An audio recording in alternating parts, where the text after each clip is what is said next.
Now I want to tell you a story about what happened when I, representing Hawaii, went to the Universal Expo in Sevilla, Spain. I was one of 45 traditional and contemporary artists of Hawaii. I was definitely not traditional, so I must have been contemporary. We had a stage for 2 weeks at the USA Pavilion, which was voted one of the worst two in the whole exhibit.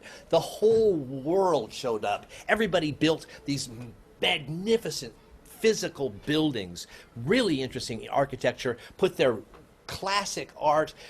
Every night when it got dark, the bars would open up and the music would come out. I was in seventh heaven. I was in the first bus in the morning out of the U.S. military base, which was about an hour away. So buses ran us back and forth. I was in the first bus to go to the pavilions, and I was on the last bus at midnight running, wait for me, wait for me. I loved it there. You only had to do 2 shows a day. For me, that's easy. We were on a stage in this blazing sun of Sevilla, Spain in the middle of July. We got kicked into that time slot because they rescheduled it so that they could have the Can High School drill team from Kansas City doing kick-ups. I'm a Yankee Doodle dandy. Well, in 2 weeks, in such a diverse community, I went to every pavilion every day. My favorite one was the African, like a half dome, like a pyramid cut in half, like a sharp wall with big, and there were all these apartments, and all the apartments were the different nations that make up Africa, selling wares, like a flea market of exquisite objects and ornaments and clothing and instruments from each of the countries. My favorite place to visit was Nigeria. Nigeria.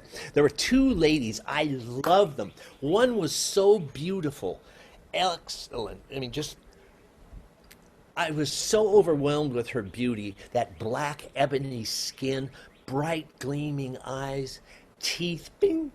I basically didn't talk to her. She was a princess. She was the 3rd wife of a judge who said, yes, go, have your time, have your time.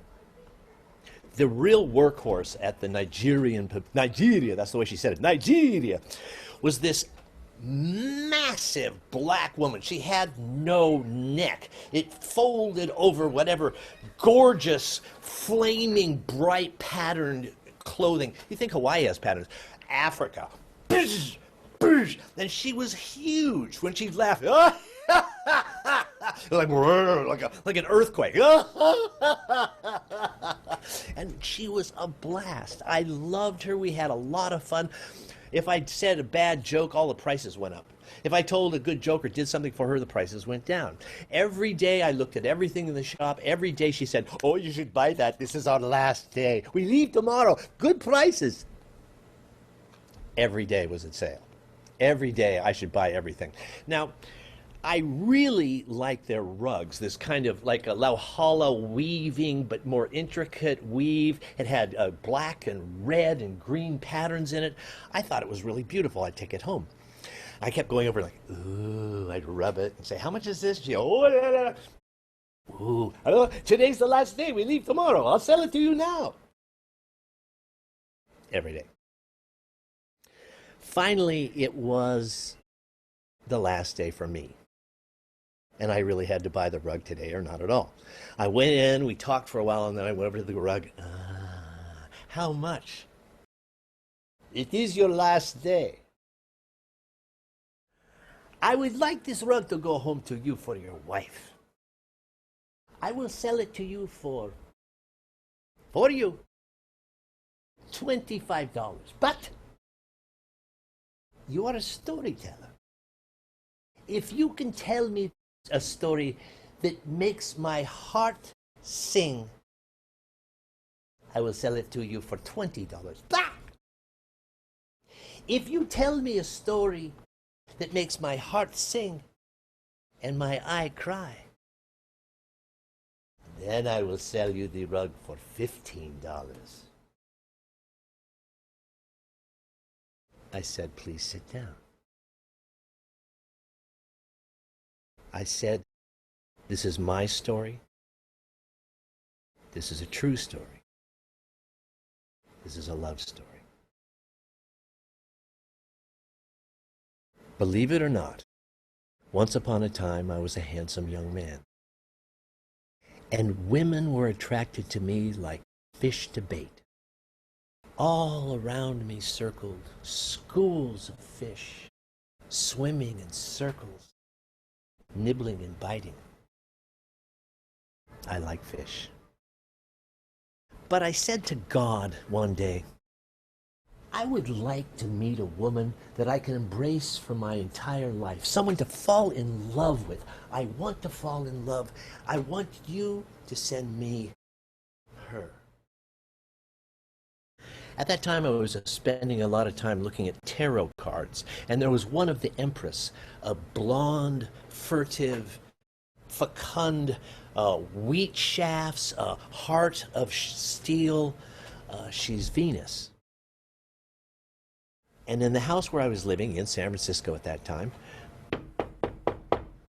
I opened the door, and in the doorway, there was Venus. She looked exactly like the tarot card I had been meditating, talking to God. Send me the woman. We fell deeply, quickly in love. And we fell hard. And I said, you have answered my prayers. The woman has come. I am falling finally in love. This one I will keep for a long time.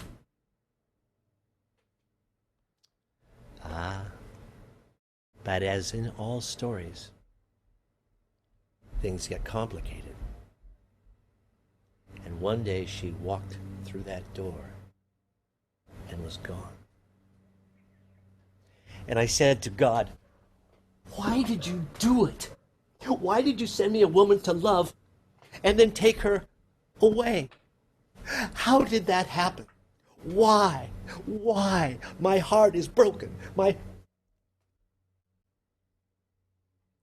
God said, you are too far away. Go into the mountains where you can hear me better.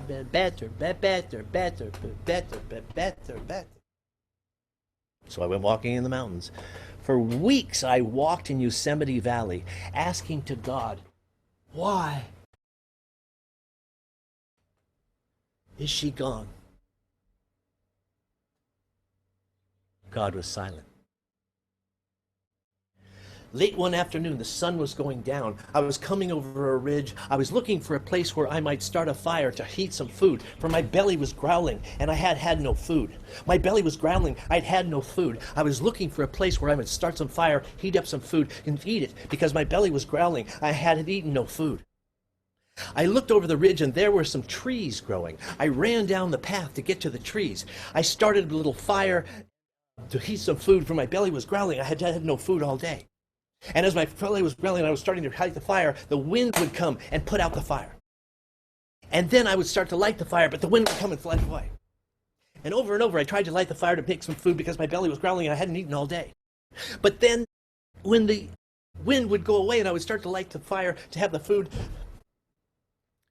the mosquitoes would come out and they would start biting me all over, and I would be trying to fight the fire while I light the fire, and then the fire would lit, and the mosquito, and it went on and on and on, and the sun was setting, and I was getting more frustrated, and finally said, forget it. I got in my sleeping bag. I pulled the cord. There was a mummy surrounding me fully, and I pulled that string until the drawstring pulled the tarp around my face to that little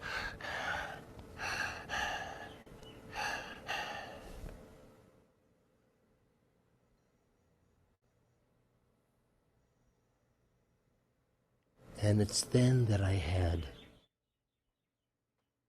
the dream. I dreamed that I was broken. I woke up in my dream and I was broken. I tried to move in my dream, but I was broken, and I was by the side of a road, and I looked and I was in mud by the side of a road. I could see up the edge, and there was a road, and I was broken in my dream in the side of the road, and I couldn't move. I tried to move, and I couldn't move, and there was mud, and it was the side of a road, and I was broken. And I saw on the road beautiful people, handsomely dressed, talking wonderfully, walking on the road. And in my dream, I was broken, and I was trying to call to the people walking on the road, but I had no voice, and I was broken. They were walking, and they walked by. I could not call. But one of them turned around,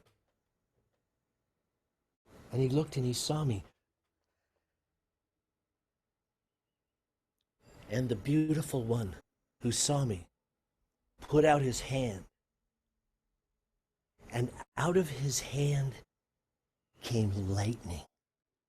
Lightning went from his hand into my heart, and in my dream, in the mud, broken, I could feel the fire burning into my heart. I twisted and gnarled in my dream and in my sleeping bag.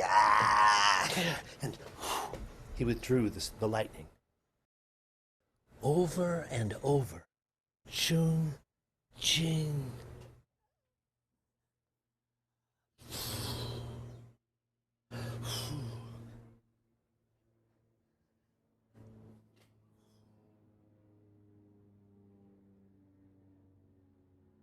Finally, that tall, beautiful being went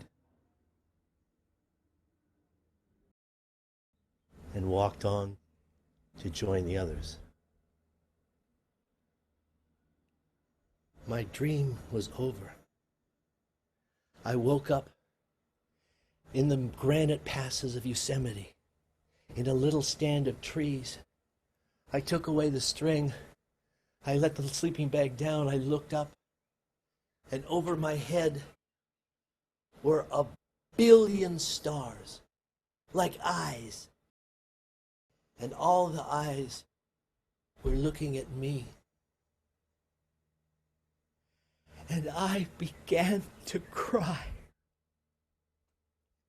because I knew that that man with the lightning was an angel, that God sent to me because he knew I was in pain, and that the lightning was pulling out the pain of my broken heart. And waking, seeing the stars looking at me, I began to cry, because I knew the angel had come to heal me, and I knew the meaning. We do not suffer alone. The universe cares for us, responds to us, and helps us. Oh, it's a beautiful story, beautiful. Oh, take the rug, take the rug, take it. Oh. I did. I took the rug. I brought it home. I came back to Hawaii with the group.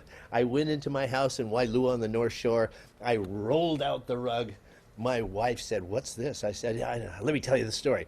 I told her the whole story, and she said, "You're such a romantic." Oh, I forgot one part. This African lady said, "Wait, one more question, one more question." I said, "What?" She said, "That woman, you know, the one that went through the door and left you, what about her?" I said, "So far, she and I, so far we have 2 children, 2 daughters." Ah, take the rug. Well, She's now my ex-deceased wife. Not all stories end where they should. But it's such a beautiful story. We do not suffer alone.